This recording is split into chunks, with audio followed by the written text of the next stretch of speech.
That's 8 out of 10 now. We have 4 dragon forms or 4 humanoid forms from each of the dragon gods. The only one we're missing currently is still Viernes. You don't know anything about like his design, so who knows when it comes to him. But for now, Selene, I do really like Selene's design. I liked a lot of the silhouette designs because that's usually something that's always mentioned whenever we see one of the dragon god designs, is like people refer back to like the silhouettes back when they were first ever kind of dropped back in chapter 200 Years Quest. I don't know, to me, like, some of those look really cool, but at the same time, I'm just like, silhouettes are placeholders. That doesn't mean 100% that they're gonna be the, you know, the characters that you see just the outlining of. So, I don't know, I feel like people should be used to it at this point. It's like, okay, the silhouette's not exactly the same, or it's like a good shot different. It happens, it's silhouette. It's just supposed to be there as a placeholder. But anyway, I do like Selene. Selene's old one, like I was saying, in the like the silhouette was cool. I really like the weird wing design, but I think with this, her being like a 9-tailed fox dragon is really cool. I think that's just a very neat character design, and I think that there's just a lot that's going to come out of her when it comes to her abilities, because not just being a dragon, she also seems like she just knows a lot of magic, and that'll go in a line towards my theories of like what she's connected to. Who knows how many, or even if like if any. I'm hoping at least a couple. Moondrip is one of the ones I'm like, I really hope that's at least something that she's related to, with the whole belly and knees, and obviously Galuna Island and everything. I'm really hoping we get stuff from her that connects back to further lore. Because I've really enjoyed that all the dragon gods have had something that kind of ties back to events that aren't just in their own way, or in events that are tied to the story, but not just Acnologia. All the ones I kind of like put a little different. Same thing with Mercephobia, because theirs was how their lives have been since then. And Selene, I feel like Selene's like big kind of like ties is going to be more about how she just like all these different magics that she's, you know, again, fingers crossed, probably rooted in its origins. I probably worded that a little bit badly earlier, and I was talking about Mercephobia, and then I meant like their kind of big things in the story. Like Alderon's was that it was tied to Acnologia, but also like we got some backstory on the kind of like culture and everything of Dracula, and the way that they had like this super psychotic church all set to it. Because we didn't have a whole lot of focus on the worship from the Elmina people towards Mercephobia, and Mercephobia's thing was more about his reform. But I do like Selene so far. Again, fingers crossed when it comes to her having a lot more abilities. But I think her entrance into both, essentially like the plot and then this chapter, I think were both really, really cool. I guess the plot, even in the initial one back when she was first shown. But I meant more in this chapter, because like we get an explanation on what's up with Ferris. Like she is from a line of priestesses over in Elentier that erase like specific areas of magic to keep it balanced. Because she says like, unlike Edelus, which is kind of like out of magic now, Elentier has too much magic and it's gonna like overflow. I'm wondering like what the criteria for like how much magic can be within like you know, a dimension or like a world, and whatever body it's set to. I'm wondering what kind of sets it. Like, will this happen to Earthland at some point, or is Earthland just built different? Or like, yeah, I guess Earthland, but you know, Ishgal, the main world of their series. But the whole stuff, like when she's talking about like just like in general, like the calamities that might come if they don't do it, but then Selene showing up and her like talking about the 5 dragon gods and saying how she can't really live there properly with the other ones running around, and she knows that they're all equal in power, so it's like hard for her to deal with any of the other ones. So instead she comes to Elentier, and she's like, if you're not able to do this task that I'm going to give you to go, you know, take care of them, I'm just going to stay here. I'm going to make this my home instead. I was really intrigued with her character of what led up to that, because in the initial meeting for Selene and Ferris, it's like she's this, you know, it was like, you'd think that it was an appointment that they had, like just off of like the way that she acts. It's like she's supposed to be here talking to Ferris and just having some friendly conversation. And then it kind of like starts to come up with the ultimatum of like, do this or this is gonna happen kind of setup. And her getting again all up close to her is pretty intimidating, especially to poor Ferris, because like she has definitely a good power, but it doesn't seem like she's a fighter. And Selene, on top of that, obviously this is her human form, so it's not like this is her actual sake. Like, the dragon form is her human, or is her real form. The humanoid form is just, you know, something she takes while, you know, becoming humanoid and trying to be a little bit more sizable towards people. But her humanoid form is actually really tall. Like, if you just kind of compare her to Ferris, like Ferris doesn't seem like that big. But Selene seems probably like she's over 6 feet. Like, she's a really tall lady. And again, not the same thing because this is like a transformation, but still, like, she chose to be this gigantic in her human body. So again, I'll take it. That's a nice plus. But her design when she shows up and they're kind of just summarizing what's going on and what they need to do. And like, okay, we need to figure out exactly what Selene's plans are and what Selene's kind of, you know, just trying to do in this whole situation. But she reveals that she never really wanted Alderaan, like, to really do anything. She never wanted to seal him. Her whole intention was just to let him loose and to go on a rampage and give her kind of some pretty much just entertainment at this point.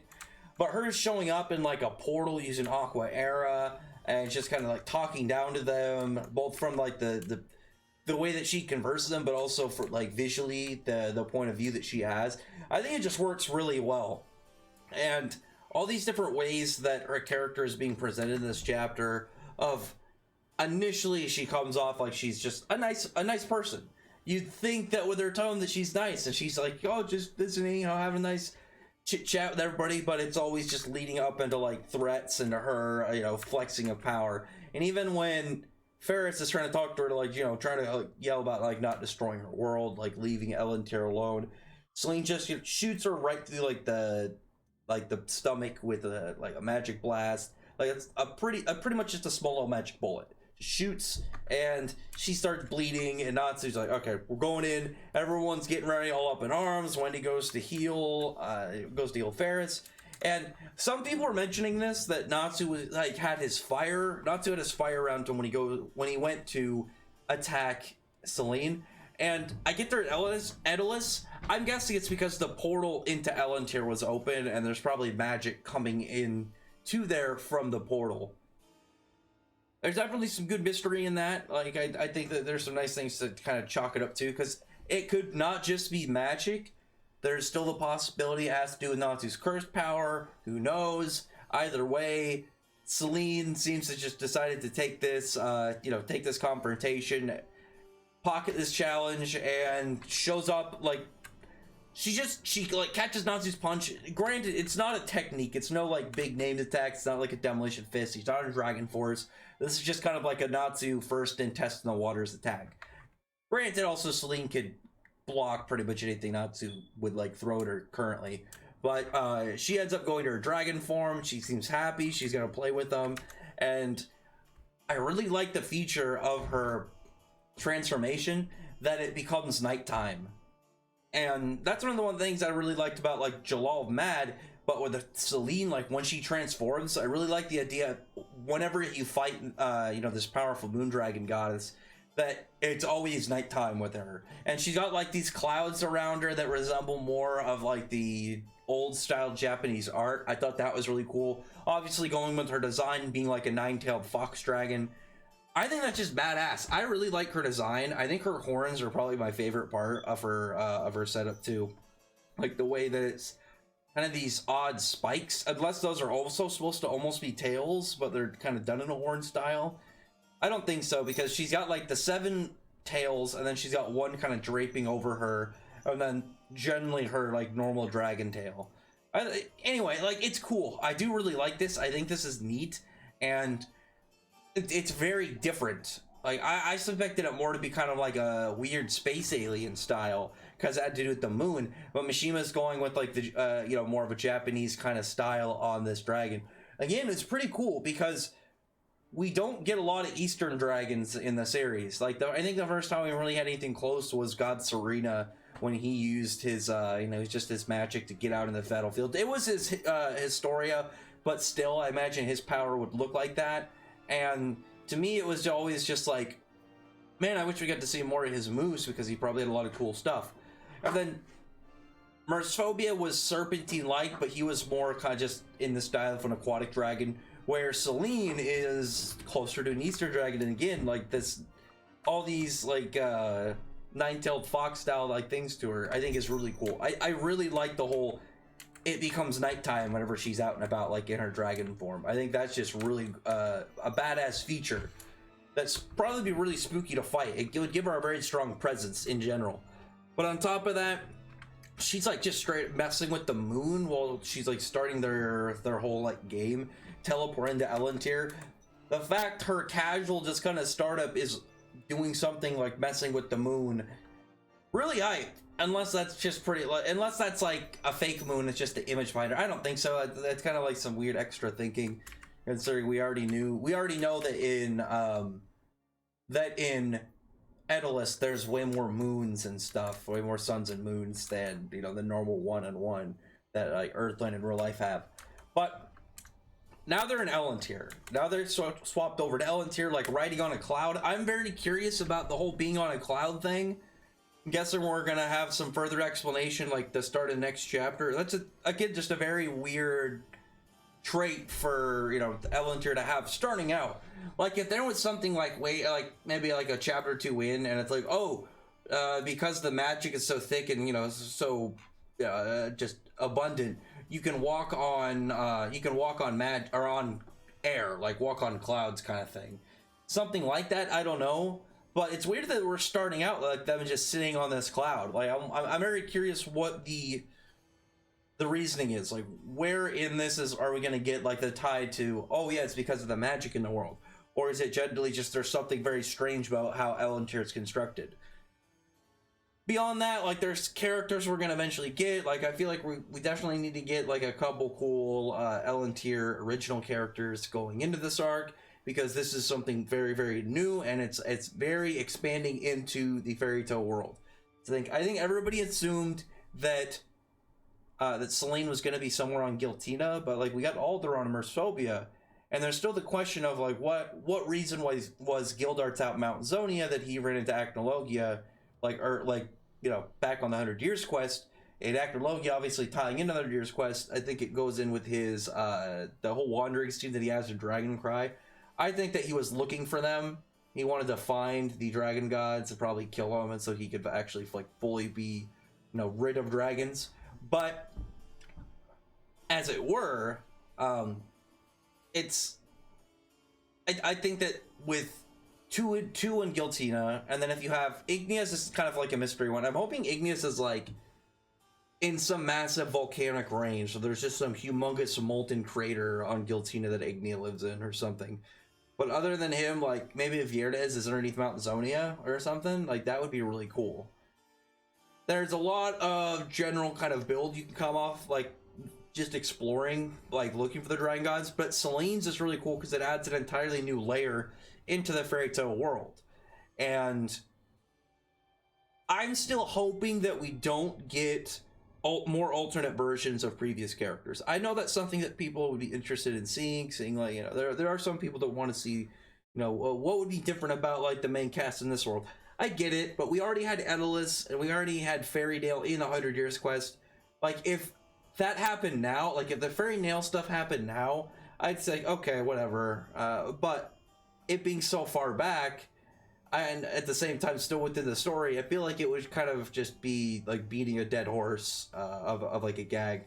It would have to be done in such a weird way that it makes it interesting, like such an aggressive way that you're like, oh okay, they're alternate versions but they're so standout. Like if each of them had like an aggressively different style of magic, and because of that their personality shifted, like some crazier version of Natsu, maybe like who was like a quiet assassin, he has some badass stealth like fire. I don't know.